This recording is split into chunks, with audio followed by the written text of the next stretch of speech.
Background बता देना इसका इम्पोर्टेंट है। 19 नवंबर 2024 का जो सिविल जज सीनियर डिवीजन चंदौसी साहब का ऑर्डर है, जिससे एडवोकेट कमिश्नर की नियुक्ति की गई थी, इस आदेश को वहां की मॉस कमेटी ने ऑनरेबल इलाहाबाद हाईकोर्ट में सिविल डिवीजन के द्वारा चैलेंज किया। इस चैलेंज के दौरान मॉस कमेटी ने करेक्शन एप्लीकेशन फाइल की, जिसमें उन्होंने कहा कि ये जामा मस्जिद है, किसी का कहना है कि ये जुम्मा मस्जिद है, किसी का कहना है कि ये जामी मस्जिद है। तो ये बात आज ऑनरेबल इलाहाबाद हाईकोर्ट के सामने आई थी। उस दौरान हमारे जो सीनियर हरिशंकर जैन साहब, उन्होंने पॉइंट आउट किया कि जब तक ये सिविल डिवीजन फाइनली डिसाइड नहीं हो जाता है, तब तक ऑनरेबल इलाहाबाद हाईकोर्ट इसे मॉस के रूप में ना प्रयोग करे, उसको डिस्प्यूटेड स्ट्रक्चर के रूप में कहा जाए। और मैं आपको बताना चाहता हूं कि राम मंदिर बाबरी मस्जिद के केस में भी जब वो 70 साल केस चला, तो उसको डिस्प्यूटेड स्ट्रक्चर के रूप में ही टर्म किया जाता था। एक प्रैक्टिस है और एक जुडिशियल नॉर्म है कि जब कोई सिविल डिस्प्यूट कोर्ट में पेंडिंग है और एक पक्ष ये कह रहा है कि ये मस्जिद और दूसरा पक्ष ये कह रहा है कि यहाँ पे सारे कैरेक्टरिस्टिक्स हैं हिंदू मंदिर के, तो जब तक वो केस फाइनली डिसाइड ना हो जाए, उसे डिस्प्यूटेड स्ट्रक्चर के रूप में ही प्रयोग किया जाता है। और इसका यह मतलब नहीं कि कोर्ट ने इसको मस्जिद मान लिया या कोर्ट ने इसको मंदिर मान लिया। जब तक कोर्ट इसको फाइनली डिसाइड नहीं कर देता है, तब तक इस एरिया को विवादित स्ट्रक्चर, डिस्प्यूटेड स्ट्रक्चर के रूप में ही कहा जाता है। बैकग्राउंड बता देना इसका इम्पोर्टेंट है। 19 नवंबर 2024 का जो सिविल जज सीनियर डिवीजन चंदौसी साहब का ऑर्डर है, जिससे एडवोकेट कमिश्नर की नियुक्ति की गई थी, इस आदेश को वहां की मॉस कमेटी ने ऑनरेबल इलाहाबाद हाईकोर्ट में सिविल डिवीजन के द्वारा चैलेंज किया। इस चैलेंज के दौरान मॉस कमेटी ने करेक्शन एप्लीकेशन फाइल की, जिसमें उन्होंने कहा कि ये जामा मस्जिद है, किसी का कहना है कि ये जुम्मा मस्जिद है, किसी का कहना है कि ये जामी मस्जिद है।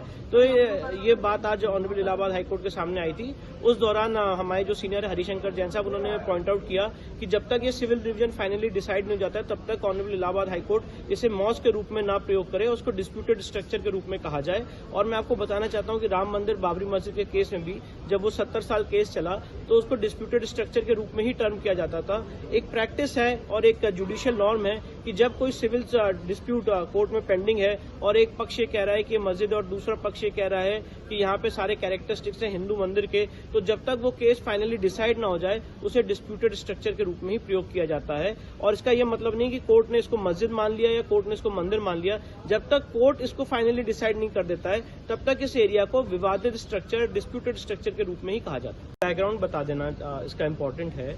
19 नवंबर 2024 का जो सिविल जज सीनियर डिवीजन चंदौसी साहब का ऑर्डर है, जिससे एडवोकेट कमिश्नर की नियुक्ति की गई थी, इस आदेश को वहां की मॉस कमेटी ने ऑनरेबल इलाहाबाद हाईकोर्ट में सिविल डिवीजन के द्वारा चैलेंज किया।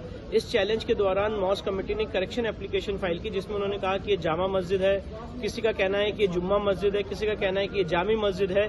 तो ये बात आज ऑनरेबल इलाहाबाद हाईकोर्ट के सामने आई थी। उस दौरान हमारे जो सीनियर हरिशंकर जैन साहब, उन्होंने पॉइंट आउट किया कि जब तक ये सिविल डिवीजन फाइनली डिसाइड नहीं हो जाता है, तब तक ऑनरेबल इलाहाबाद हाईकोर्ट इसे मॉस के रूप में ना प्रयोग करे, उसको डिस्प्यूटेड स्ट्रक्चर के रूप में कहा जाए। और मैं आपको बताना चाहता हूं कि राम मंदिर बाबरी मस्जिद के केस में भी जब वो 70 साल केस चला, तो उसको डिस्प्यूटेड स्ट्रक्चर के रूप में ही टर्म किया जाता था। एक प्रैक्टिस है और एक जुडिशियल नॉर्म है कि जब कोई सिविल डिस्प्यूट कोर्ट में पेंडिंग है और एक पक्ष ये कह रहा है कि ये मस्जिद और दूसरा पक्ष ये कह रहा है कि यहाँ पे सारे कैरेक्टरिस्टिक्स हैं हिंदू मंदिर के, तो जब तक वो केस फाइनली डिसाइड ना हो जाए, उसे डिस्प्यूटेड स्ट्रक्चर के रूप में ही प्रयोग किया जाता है। और इसका यह मतलब नहीं कि कोर्ट ने इसको मस्जिद मान लिया या कोर्ट ने इसको मंदिर मान लिया। जब तक कोर्ट इसको फाइनली डिसाइड नहीं कर देता है, तब तक इस एरिया को विवादित स्ट्रक्चर, डिस्प्यूटेड स्ट्रक्चर के रूप में ही कहा जाता है।